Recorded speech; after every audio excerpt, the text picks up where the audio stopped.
Des pâturages verdoyants, un cadre apaisant et des points de vue saisissants. Bienvenue en Autriche, dans le Bregenzerwald. Entre la Suisse et le Tyrol, cette discrète vallée est un paradis préservé. Dans cet épisode, je vous invite à parcourir cette région en mobilité douce. Vous découvrirez son identité, ses maisons en bois atypiques et partirez à la rencontre de ses habitants, investis dans le développement durable.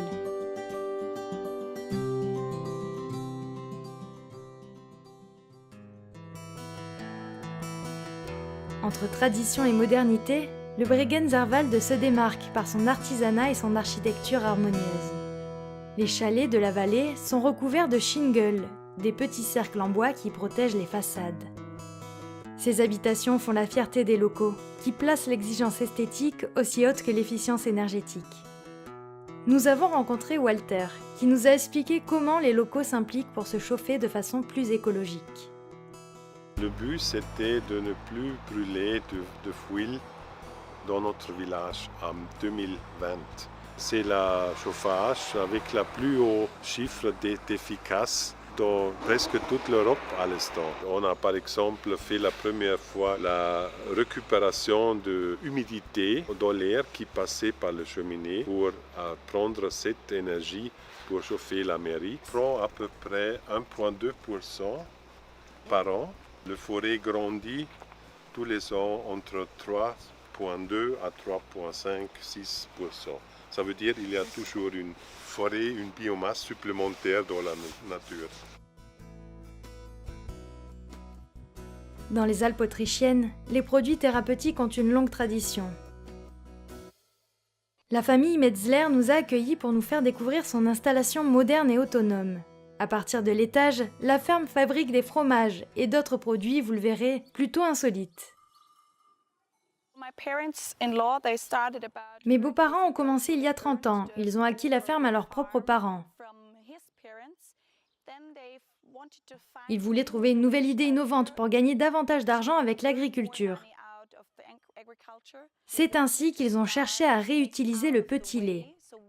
Le petit lait, c'est le liquide qui reste lorsque l'on fait du fromage. Avec 1 litre de lait, on peut produire 100 grammes de fromage et 90% de ce qu'il reste est le petit lait. Dedans, il y a des protéines de haute qualité, des minéraux et des vitamines. Aujourd'hui, nous avons environ 40 produits à base de petit lait et ça a été la première étape de notre cycle dans l'agriculture. Nous avons 30 hectares de prés où nous cultivons uniquement du foin. Le lait est produit par une centaine de chèvres et 16 vaches. Avec ce lait, nous fabriquons du fromage et aussi un peu de yaourt.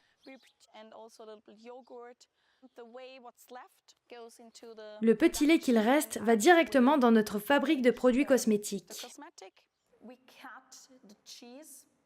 Nous coupons le fromage en petits grains et c'est à ce moment-là qu'apparaît le petit lait.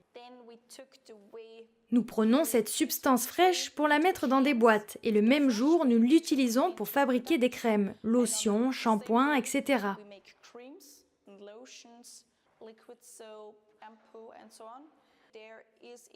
Dans chaque produit, il y a 50% de petit lait frais. Pour nous, c'est très important d'être durable et d'avoir un cercle vertueux dans la ferme.